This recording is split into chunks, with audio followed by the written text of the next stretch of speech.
Long story short, the same people who are lying to you about the water, because that's the process of distillation. Heat turning the rock to molten, steam's the process of that. It rises. It also, the heat releases water from the rocks. There is a water layer. That's the story of distillation. You can try it at home. 2 wine bottles, stick them together, bury them both in sand, light a fire under one and boil the water. Let the steam go into the other bottle, which you keep cool just by pouring water on it. And the vapors turn back into water. You'll see there's no salt. And that's the same process going on here. And they tell you it looks like that, and they're liars. Anyways, short story.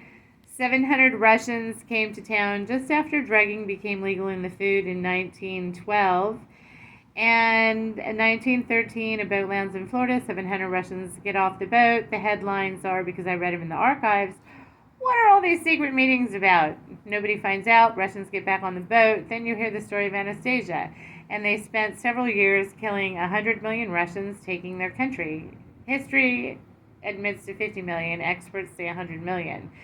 Anyhow, there's all kinds of groups. They fund every group, and I mean every group, to the Hells Angels, to the communists, to the, well, they fund every group. Can we just say that? I don't want to name names. If there's a group and you're in it, they fund it. Red Cross. Okay, so the people in the know say these people are leftovers from, well, generational families who have been doing bad things in the name of Oriental imperialism. And the people who get out say it's 8 to 15% of the people in your town. And they're usually always the city attorney, city manager, and probably the police chief or commissioner or the mayor. Usually members of your city council. They run your school board. They run your library, your postmaster. You kind of get the picture. They run your show. And you wonder who make these, things happen in town. People to understand that when you begin to grasp the lie of the water, and they've been telling you your planet looks like this, or they know darn good and well it's the story of distillation and it looks like this. It's a natural process. They sell us a lot of hooey that doesn't make sense, and a lot of ooh and ah, and we're not sure, and we think it comes from asteroids or is it comets. No, it's the story of distillation. It's a natural process. You are mostly made of water. So is your planet. You run at 432 megahertz. So does your planet. It's your natural wall outlet. That's why you feel good when you're out in Mother Nature, the park or the beach. Now you're covered in cement and floors and roads and synthetic clothing and shoes that don't have any conductivity.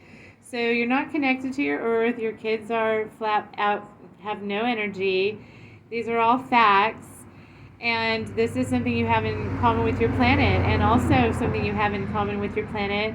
I don't care if it's tears or your pee or whatever. All your liquid waste that comes out of your body, it tastes like salt water. It's salty water. And that's the exact same byproduct of the earth. And they don't tell us the basics about how we're a byproduct of our earth, how we match our earth. We're certainly not alien to this planet. We match our planet. We're identical. And trees, they know the difference between you and your parents and your dog. And I'm telling you the truth. Harvard did a study. That's another video. Everything I tell you is true. And you need to go think about this.